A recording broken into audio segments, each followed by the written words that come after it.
Loyola ସ୍କୁଲର କୁନି କୁନି ପିଲାମାନଙ୍କୁ ନେଇ ବଣଭୋଜି ଅନୁଷ୍ଠିତ। ସମ୍ବଲପୁର ଜିଲ୍ଲା କୁଚିଣ୍ଡା ବ୍ଲକ ଅନ୍ତର୍ଗତ ଟାଇଁସର ଲୟୋଲା ଇଂରାଜୀ ବିଦ୍ୟାଳୟ ଜାନୁଆରୀ 12 ତାରିଖ ରବିବାର ଦିନ କୁସୁମୀ ଟାଇଁସର ନିକଟ ଚକ୍ରଧରଠାରେ ଏକ ସ୍କୁଲ ପିକନିକ୍ କାର୍ଯ୍ୟକ୍ରମ କରିଥିଲା। ଏହି କାର୍ଯ୍ୟକ୍ରମରେ 600ରୁ ଅଧିକ ଛାତ୍ରଛାତ୍ରୀ, ଅଭିଭାବକ ଏବଂ କର୍ମଚାରୀ ଅଂଶଗ୍ରହଣ କରିଥିଲେ। ଏହା ବାସ୍ତବରେ ଏକ ସ୍ମରଣୀୟ ଘଟଣା ଥିଲା, କାରଣ ସମସ୍ତେ ଏଥିରେ ସକ୍ରିୟ ଭାବରେ ଜଡ଼ିତ ରହିଥିଲେ, ଏକାଠି ରହିବାକୁ ଉପଭୋଗ କରିଥିଲେ। ଏହି କାର୍ଯ୍ୟକ୍ରମକୁ ଅଭିଭାବକମାନେ କେଶବ ଚନ୍ଦ୍ର ସିଂ ଏବଂ ବିଦ୍ୟାଳୟର ସମସ୍ତ କର୍ମକର୍ତ୍ତା ଆୟୋଜନ କରିଥିଲେ।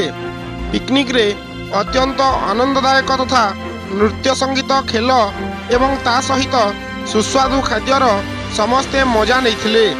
କୁନି କୁନି ପିଲାମାନଙ୍କୁ ନେଇ ଏକ ଭିନ୍ନତା ସହିତ ପିକନିକ୍ ରହିଥିଲା। ଛାତ୍ରଛାତ୍ରୀ ଏବଂ ଅଭିଭାବକମାନେ ଏକାଠି ହସିବା, ଖେଳିବା, ନାଚିବା ଏବଂ ମଜା କରିବା ଦେଖି ଆଶ୍ଚର୍ଯ୍ୟଜନକ ହୋଇଥିଲେ। ବିଦ୍ୟାଳୟ ପିକନିକ୍କୁ ସ୍ମରଣୀୟ ଅନୁଭୂତି କରିବାରେ ସେମାନଙ୍କର ଅକ୍ଳାନ୍ତ ପରିଶ୍ରମ ପାଇଁ ବିଦ୍ୟାଳୟ ପ୍ରଶାସନ ଓ ଆୟୋଜକ କମିଟିକୁ ଧନ୍ୟବାଦ ଏବଂ ପ୍ରଶଂସା କରିଥିଲେ। ଏକତ୍ର ହେବା ଏବଂ ପ୍ରାକୃତିକ ପରିବେଶ ତଥା ଝରଣା ଏବଂ ଘଞ୍ଚ ଜଙ୍ଗଲ ମଧ୍ୟରେ ଚକ୍ରଧର ଏକ ଅଦ୍ଭୁତ ସ୍ଥାନ ଅଟେ।